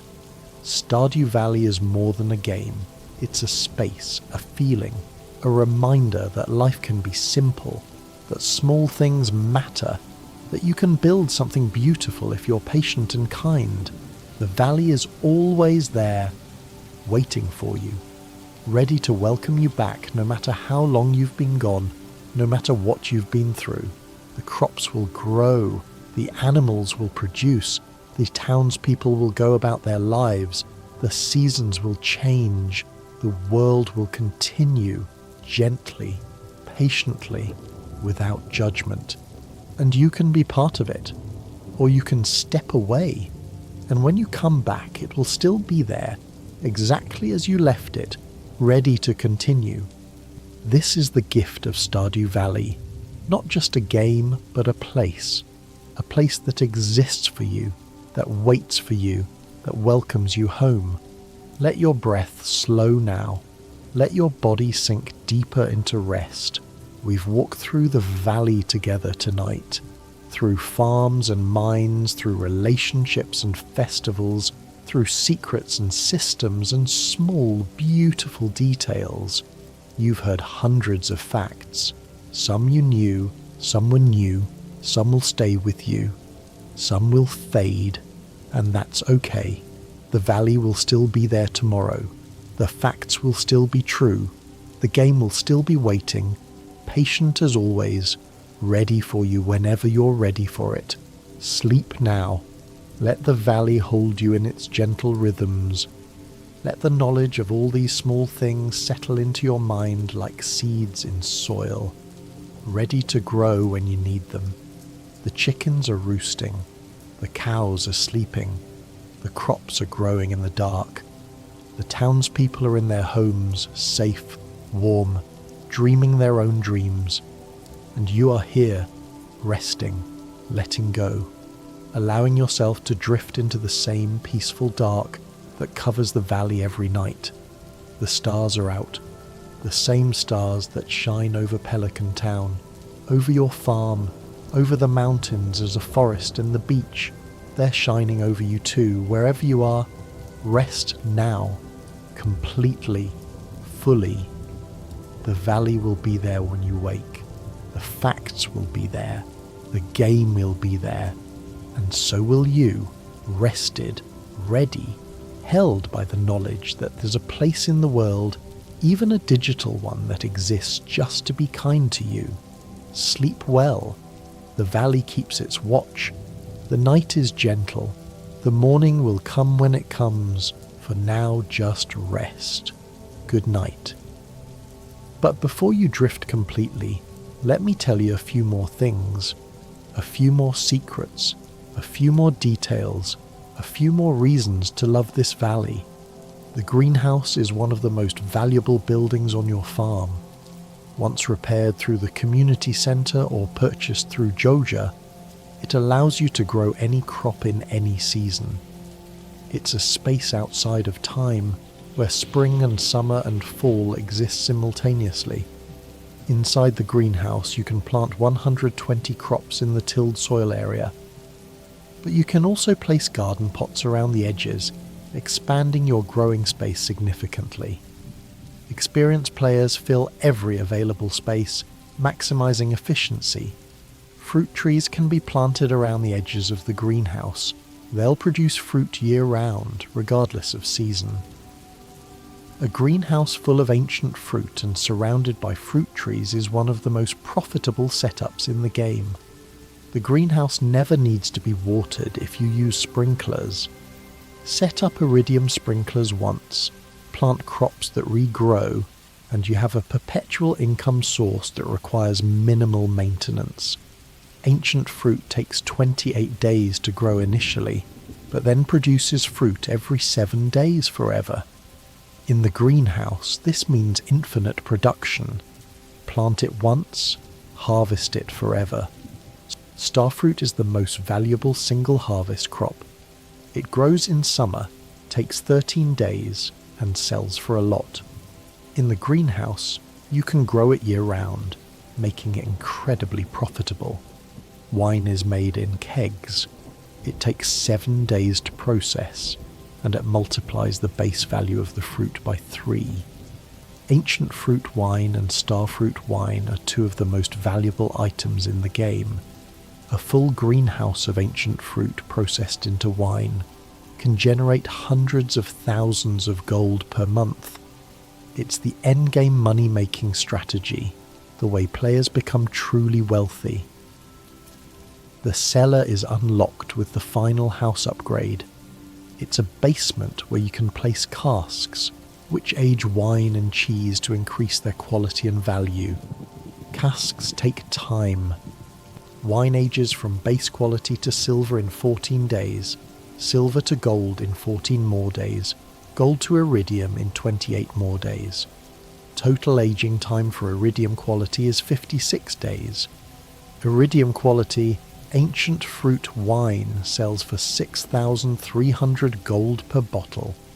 It's the single most valuable artisan good in the game, and a cellar full of aging wine is a fortune waiting to happen. Cheese also ages in casks.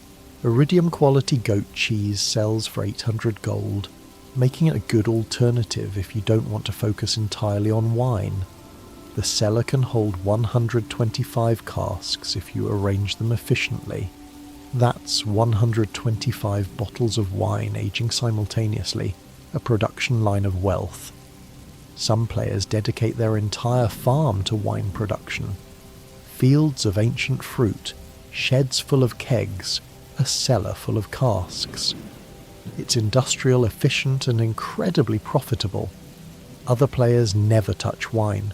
They focus on animals, on fishing, on mining. The game supports every approach, every priority, every definition of success. Sheds can be built and filled with equipment. A shed full of kegs is a processing facility. A shed full of preserve jars is a jam factory. A shed full of crystallariums is a gem production line. Crystallariums copy gems. You put a gem in, and it produces copies over time, Different gems take different amounts of time. Diamonds take 5 days. Jade takes 1 day and 20 hours. Jade can be traded to the desert trader for staircases on Sundays. 1 jade equals 1 staircase. If you have enough crystallariums producing jade, you can get infinite staircases, making Deep Skull Cavern runs much easier. Diamonds can be traded for triple shot espresso on Thursdays. Rubies can be traded for a spicy eel on Fridays. The desert trader offers various trades that can be incredibly useful if you plan ahead. The desert trader also sells rare items, magic rock candy for 5 prismatic shards, which is expensive but sometimes worth it for the buffs.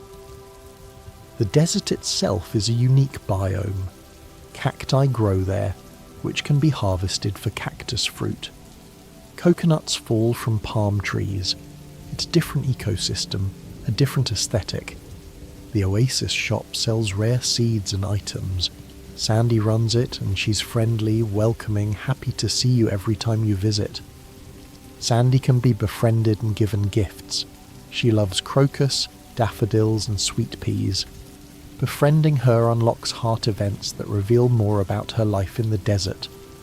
The Calico Desert is named after the Calico Cat, a reference to the developer's own cat. Small personal touches like this are throughout the game, reminders that it was made by a person, not a corporation. The bus ride to the desert costs 500 gold after you repair it. It's not expensive, but it's enough that early game players have to consider whether the trip is worth it. Later in the game, you can get a desert obelisk, which teleports you to the desert instantly from your farm. It's expensive to build, but it's incredibly convenient. Obelisks are late-game buildings that provide instant teleportation. Earth obelisk goes to the mountains, water obelisk goes to the beach, desert obelisk goes to the desert, island obelisk goes to Ginger Island. Building all 4 obelisks is a major investment, but it makes traversing the valley effortless. You can be anywhere instantly, making daily routines much more efficient. The Return Scepter is an item that teleports you back to your farm. It's expensive, requires a late-game quest, but it's one of the most useful items in the game. With the Return Scepter and obelisks, you can teleport anywhere and back instantly. It fundamentally changes how you play, removing travel time as a constraint. Totems are single-use teleportation items. Warp totem, farm, beach, mountains, desert, island. You craft them, use them once, and they teleport you. They're useful before you can afford obelisks. Rain totems make it rain the next day. This is useful for crops that need rain, for fishing that's better in rain, for triggering events that only happen in rain. The rain totem doesn't work in winter. Winter doesn't have rain, only snow, and the totem respects that. It's a small detail, but it shows the game's internal consistency. Lightning rods protect your farm from lightning strikes and produce battery packs when struck. Battery packs are used in crafting and are valuable. Lightning rods turn a danger into a resource. A farm covered in lightning rods during a storm is a beautiful sight. Watching them all get struck, all produce battery packs, is satisfying in a way that's hard to explain. Bee houses produce honey. The type of honey depends on what flowers are nearby. If there are no flowers, you get wild honey. If there are flowers, you get flavoured honey that sells for more. Fairy rose. Honey is the most valuable. Fairy roses bloom in fall, and if you surround bee houses with them, you get fairy rose honey, which sells for significantly more than wild honey. A field of fairy roses surrounded by bee houses is both beautiful and profitable. The pink flowers, the buzzing bees, the steady production of valuable honey, it's pastoral, peaceful, productive. Flowers themselves are crops. They grow, they bloom, they can be sold or given as gifts. But their primary purpose is aesthetic and functional. They make the world more beautiful, and they improve honey production. Some players dedicate entire fields to flowers, not for profit, just for beauty. Fields of sunflowers, fields of tulips, fields of poppies. The game lets you prioritize beauty over efficiency, and it never punishes you for it. The valley is beautiful. This is easy to forget when you're optimizing, min-maxing, trying to maximize profit, but the game is beautiful, and it wants you to notice. The pixel art is detailed, expressive, full of character. Every NPC has unique sprites, unique animations, unique expressions. Every location has its own aesthetic, its own mood. The changing seasons are visually distinct. Spring is green and fresh. Summer is golden and warm. Fall is orange and red. Winter is white and blue. Each season has its own palette, its own feeling. Weather affects the visuals. Rain makes everything darker, wetter. Snow covers everything in white. Storms are dramatic, with lightning flashing across the sky. The game's weather isn't just mechanical, it's atmospheric. Time of day changes the lighting. Morning is soft and golden. Afternoon is bright and clear. Evening is warm and orange. Night is dark and blue. The game's lighting creates mood, creates feeling. The 10-heart event with Penny involves teaching the children. You help her with a lesson, and you see her in her element, doing what she loves. It's a quiet, sweet moment that shows you who she is beyond her difficult home life. The 10-heart event with Leah involves her art show. You attend, support her, and see her work displayed. It's a moment of triumph for her, a validation of her choice to move to the valley and pursue her art. Leah is an artist who moved to the valley to focus on her work. She lives in a small cabin in the forest, and she's happy there, content with simplicity. Her story is about choosing a life that matters to you, even if others don't understand it. The 10-heart event with Elliot involves his book reading. He's published his novel, and he reads from it publicly. You're there to support him, to witness his dream coming true. It's romantic, dramatic, and deeply satisfying. The 10-heart event with Harvey involves a hot air balloon ride. He takes you up in a balloon, and you float over the valley, seeing it from above. It's one of the game's most beautiful moments, a perspective shift that makes you see the world differently. Harvey is the town doctor. He's anxious, cautious, worried about safety, but he's also kind, caring, and deeply committed to helping people. His hot air balloon hobby is his way of being brave, of pushing past his fears. The 10-heart event with Maru involves her showing you her inventions. She's built incredible things, and she's excited to share them with you. It's a moment of connection, of shared enthusiasm, of being seen by someone who matters to you. The 10-heart event with Sam involves his band performing. You watch them play, and you see his dream in action.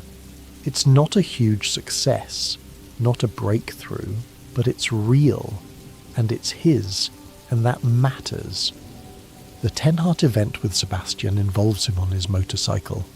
He takes you for a ride, and you feel the freedom, the escape, the possibility of leaving.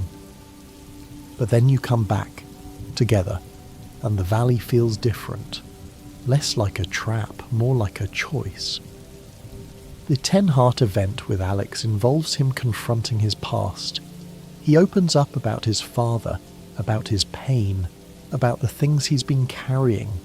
It's vulnerable, raw, and it shows you that strength isn't about never being hurt. It's about continuing despite the hurt. The 10-heart event with Hayley involves her photography. She shows you her work, her real work, not the shallow selfies but the art she's been making in private. It's a revelation, a moment where you see past her defences to who she really is. The The 10-heart event with Abigail involves the mines. She wants to go adventuring with you, and you explore together. It's playful, exciting, and it shows you that she's not content with a safe, boring life. She wants adventure, and she wants to share it with you. The 10-heart event with Shane involves his recovery. He's working on himself, trying to get better, and he shows you his progress. It's not a cure, not a happy ending, but it's hope. And sometimes hope is enough. Every marriage candidate has a unique 14-heart event after you marry them. These events show you what married life is like with them, how they've integrated into your farm, how they're continuing to grow. Shane's 14-heart event involves his chickens. He started raising blue chickens, a special breed, and he's found purpose in caring for them. It's a small thing, but it's his thing and it matters. Emily's 14-heart event involves a dream sequence. It's surreal, colourful, full of symbolism. It's very Emily, and it shows you that she's still herself, still spiritual, still seeing the world in her unique way. Penny's 14-heart event involves her reading to the children. She's continuing to teach, continuing to care. And you see that marriage hasn't changed her core identity. She's still the person you fell in love with. Maru's 14-heart event involves her building something for the farm. She's still inventing, still creating, and she's using her skills to improve your shared life. It's practical, loving, and very Maru. Leah's 14-heart event involves her art. She's still creating, still growing as an artist, and she shares her new work with you.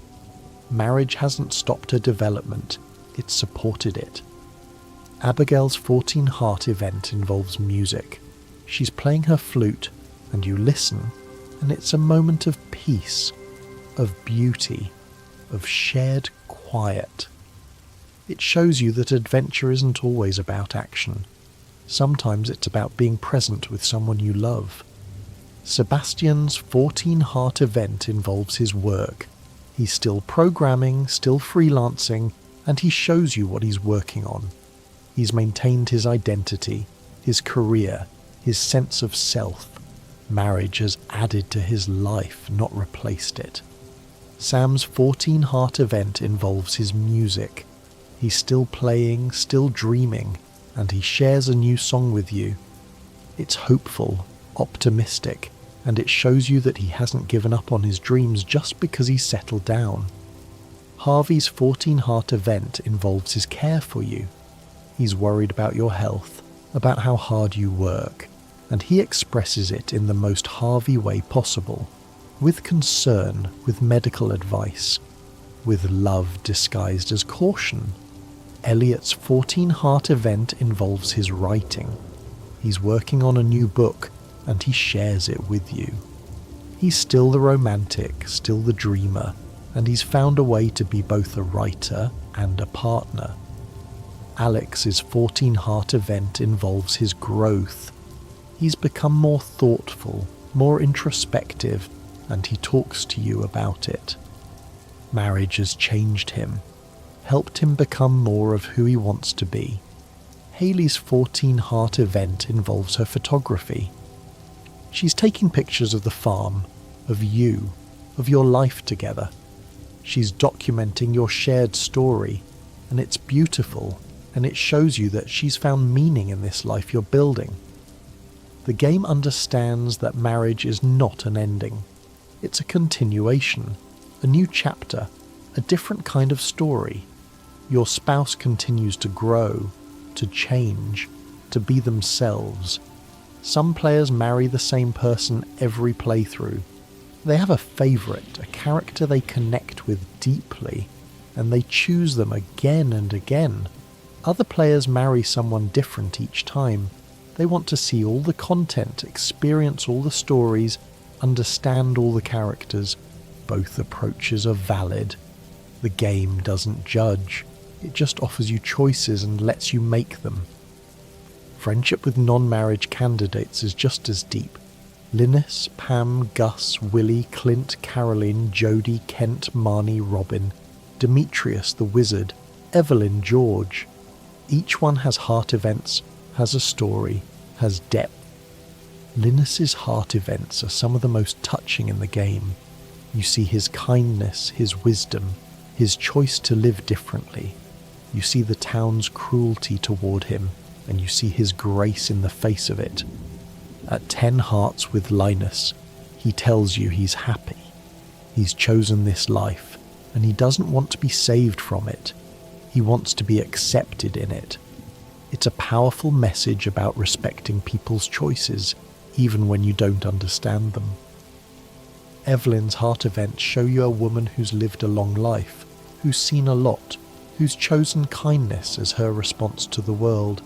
She's gentle, warm, and her cookies are legendary. George's heart events show you a man who's grumpy on the surface but caring underneath.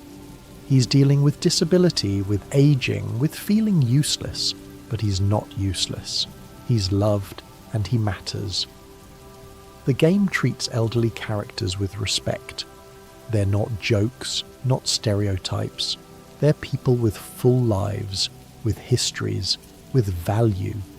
Vincent and Jazz are children, and the game treats them as children.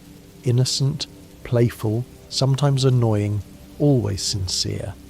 They're not miniature adults. They're kids, and they act like kids. Befriending children doesn't have heart events in the traditional sense, but they do warm up to you, say different things, treat you differently as your friendship grows. The game's writing is consistently good. Every character feels real, feels distinct, feels like someone you could know. The dialogue is natural, the characterization is strong, the emotional beats land. Concerned Ape wrote every line of dialogue, thousands of lines, for dozens of characters, across multiple years of in-game time. The consistency of voice, the quality of writing, is remarkable for a solo developer.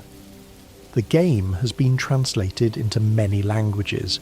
Each translation was carefully done, preserving the tone, the humour, the heart of the original. The game is accessible to players around the world. The community has created translation mods for languages not officially supported. The game's modding framework makes this possible, and Concerned Ape has always supported it.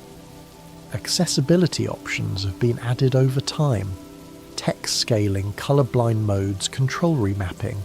The game is trying to be playable by as many people as possible. The game runs on low-end hardware. You don't need a powerful computer to play Stardew Valley. It's optimized, efficient, and it runs smoothly on almost anything. This accessibility, both in terms of hardware requirements and price, has made the game available to people who might not otherwise be able to play it.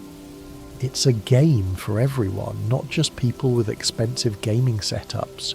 The game's price is fair.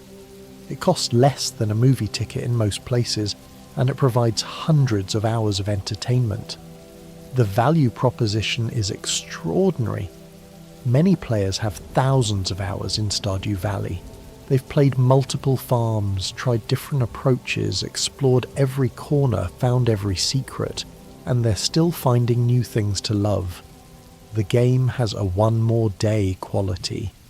You tell yourself you'll stop after this day, but then something happens, or you want to see what tomorrow brings, and suddenly it's 3 a.m. and you're still playing. This isn't manipulative design. There are no dark patterns, no psychological tricks to keep you playing. It's just that the game is engaging, rewarding, and there's always something to do, something to look forward to. The game respects your time. You can play for 10 minutes or 10 hours. You can accomplish something meaningful in a single in-game day. You're never forced to play longer than you want. The game also respects your choices.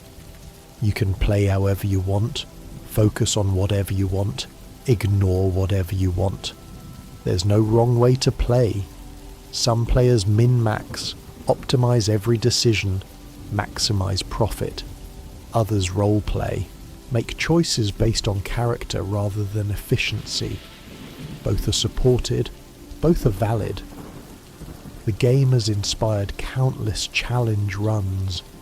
Players impose restrictions on themselves, no buying from Pierre, no using the mines, only fishing for income, completing the community centre in year 1.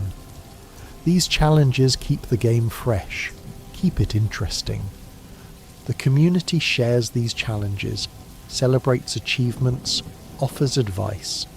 The subreddit and forums are full of people helping each other, sharing strategies, celebrating successes. Screenshot sharing is huge in the Stardew community. Players share their farm layouts, their character designs, their favourite moments. The game is beautiful, and people want to share that beauty. Farm layouts are incredibly varied. Some players create efficient grid-based farms. Others create organic, natural-looking farms. Some create themed farms. All animals, all crops, all wine production. The game's building system is flexible enough to support any vision. You can create whatever you imagine, limited only by space and resources. Some players recreate real places in Stardew Valley. Their actual farms, their childhood homes, places they visited. The game becomes a canvas for memory, for nostalgia, for connection to real life. Other players create fantasy spaces, elaborate gardens, organised production facilities, aesthetic arrangements that prioritise beauty over function. The game supports all of it. Furniture can be placed anywhere on your farm, not just in buildings. You can create outdoor living spaces, picnic areas, decorative gardens. The game lets you make the farm truly yours. Furniture comes from many sources. You can craft it, buy it from Robin, find it in the travelling cart, get it as rewards. There are hundreds of furniture items, and collecting them all is a completionist goal. The furniture catalogue and catalogue let you buy any furniture you've previously owned. Once you've found or bought a piece of furniture once, you can buy it again infinitely. It makes decorating much easier. Wallpaper and flooring can be changed freely once you have the catalogues. You can redecorate your house as often as you want, trying different aesthetics, different moods. Some players spend hours decorating. They create themed rooms, colour-coordinated spaces, elaborate designs. The game never rushes them, never tells them this is a waste of time, because it's not a waste of time. If it brings you joy, if it makes your farmhouse feel like home, then it's time well spent. The game understands this.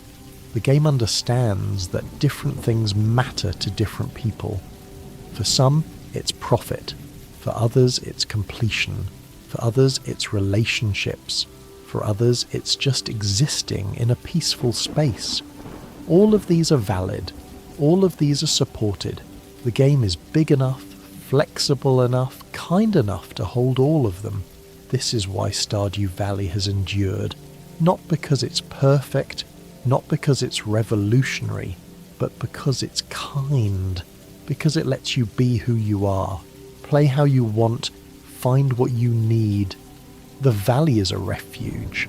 For some players, it's a refuge from stress, from anxiety, from a world that feels too fast, too harsh, too demanding. For others, it's a refuge from boredom, a place where there's always something to do, always something to discover, always something to work toward. For others still, it's a refuge from loneliness. The NPCs feel real, feel like friends, feel like people who care about you. And in a world where loneliness is epidemic, that matters more than any game mechanic. The game has helped people through difficult times, through depression, through grief, through illness, through isolation. It's been a constant, a comfort, a gentle presence when everything else felt overwhelming. This isn't hyperbole. Players have shared their stories, their testimonials, their gratitude. The game has genuinely helped people, and that's not something many games can claim. Concerned Ape has said that he wanted to make a game that made people feel the way he felt playing Harvest Moon as a child. He wanted to create that same sense of peace, of possibility, of being cared for by a game. He succeeded. Stardew Valley is that game for millions of people. It's their Harvest Moon, their comfort game, their safe place. The game continues to grow. Version 1.6 added new content, new festivals, new items. Concerned Ape is still working on it, still improving it, still adding to it. He's also working on a new game, Haunted Chocolatier. It's different from Stardew Valley, but it has the same care, the same attention to detail, the same heart. The Stardew Valley community is excited for Haunted Chocolatier, but they're also patient. They trust Concerned Ape to take his time to make the game he wants to make, to not rush. This trust is earned. Concerned Ape has never let the community down. He's been transparent, communicative and generous. He's treated players with respect, and they've returned it. The relationship between Concerned Ape and the Stardew Valley community is special. It's not transactional, not corporate. It feels personal, like a conversation between friends.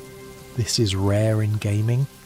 Most developers are faceless corporations, distant and unreachable. Concerned Ape is a person, and he's present, and he cares. The game's success hasn't changed this. Despite selling millions of copies, despite becoming wealthy, Concerned Ape is still the same person, still engaged with the community, still working on the game. He could have stopped updating Stardew Valley years ago. He could have moved on, started new projects, left the game as it was, but he hasn't. He keeps coming back, keeps improving it, keeps giving. This generosity is reflected in the game itself. Stardew Valley is a generous game. It gives you time, space, freedom. It gives you a world to explore, people to know, a life to build. It asks very little in return, just your attention, your care, your willingness to engage with it on its terms, and if you give it that, it gives you everything. Hundreds of hours of content, thousands of small joys, a place that feels like home. The valley is always there, in your computer, your console, your phone, waiting patiently for you to return, ready to welcome you back no matter how long you've been gone. Time doesn't pass in the valley when you're not playing. The crops don't wither, the animals don't starve, the relationships don't decay. Everything pauses, waiting for you. When you return, everything is exactly as you left it. Your farm, your relationships, your progress. The game doesn't punish you for taking breaks, for having a life outside the valley. This is another way the game is kind. It understands that you have other things to do, other games to play, other responsibilities. It doesn't demand your constant attention, but when you need it, it's there. Reliable, consistent, unchanged. A constant in a world of change.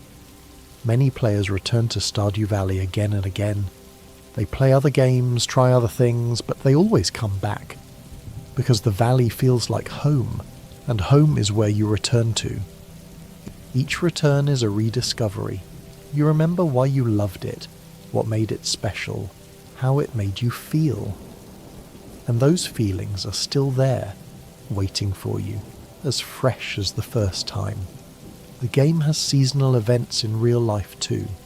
The community celebrates Stardew Valley's anniversary every February 26th. Players share their stories, their farms, their love for the game. Fan projects are abundant. Fan art, fan fiction, fan games, fan music. The community creates constantly, inspired by the valley, wanting to contribute to it in their own way. Some fan projects are massive. Stardew Valley Expanded, as mentioned earlier, is essentially a sequel's worth of content made by fans for free out of love. Other fan projects are small, a single piece of art, a short story, a song. But they all come from the same place: gratitude, love, the desire to give back to a game that gave so much. The game has created friendships. People have met through Stardew Valley, bonded over their shared love for it, and formed real, lasting connections. Some people have met their partners through Stardew Valley. They played multiplayer together, fell in love, and built real lives together. The game brought them together. These stories are beautiful, and they're not uncommon. The game creates spaces for connection, for shared experience, for building something together. Multiplayer farms are collaborative projects. Players divide responsibilities, specialise in different skills, work together toward common goals. It's cooperative gaming at its best. Some multiplayer farms are chaotic. Players do their own thing, occasionally intersecting, creating a farm that's eclectic, disorganised, but full of personality. Other multiplayer farms are highly organised. Players plan everything, optimise everything, work together with military precision. Both approaches are fun, both are valid. The game supports both. It's flexible enough for chaos, structured enough for organisation. It meets you where you are. Playing Stardew Valley with friends is a different experience than playing alone. It's more social, more dynamic, more unpredictable. But it's also more collaborative, more shared, more connected. Playing alone is more meditative, more personal, more introspective. You move at your own pace, make your own choices, build your own story. Both experiences are valuable. Both are worth having. The game offers both, and it does both well. The game has been studied academically. Researchers have written papers about it, analysing its design, its themes, its impact. It's taken seriously as a cultural artefact, as a work of art. The game has been used in classrooms. Teachers use it to teach game design, narrative structure, character development. It's an example of excellence, of how to do things right. The game has influenced other games. Many farming sims have come out since Stardew Valley, and most of them show its influence. It raised the bar, set a new standard. But none of them have quite captured what Stardew Valley has. The heart, the warmth, the specific magic that makes it special. Because that magic comes from a person, not a formula. Concerned Ape made Stardew Valley because he loved Harvest Moon and wanted to make something like it. He succeeded, but he also made something more, something uniquely his, uniquely special. The game is a love letter to Harvest Moon, to farming sims, to small towns, to simple lives, to the idea that you can start over, that you can build something beautiful, that you can find peace. And millions of people have received that love letter, have read it, have felt it, have been changed by it. This is the power of games, not just to entertain, but to communicate, to connect, to care. Stardew Valley does all of these things, and it does them beautifully. The Valley is more than a game. It's a feeling, a memory, a place that exists in your mind as vividly as any real place you've been. You can close your eyes and see it. The farm in spring, green and fresh. The town square during a festival. The beach at sunset. The mines, deep and dark. The desert, hot and bright. These places are real to you, not physically but emotionally. They matter. They've given you something, and that something stays with you. This is what good games do. They create spaces that feel real, that feel meaningful, that feel like they matter. Stardew Valley does this better than most. The valley will be there tomorrow, and the day after, and the day after that, for as long as you need it, for as long as you want it, it will be there, waiting patiently, ready to welcome you home, ready to let you build, to grow, to rest, to be. This is the gift of Stardew Valley, not just a game, but a home, a place that exists for you, that cares for you, that lets you be exactly who you are. And tonight, as you drift towards sleep, know that the valley is there. The crops are growing, the animals are sleeping, the townspeople are dreaming, and you are here, resting, held by the knowledge that there's a place in the world, even a digital one, that will always welcome you back. Sleep now.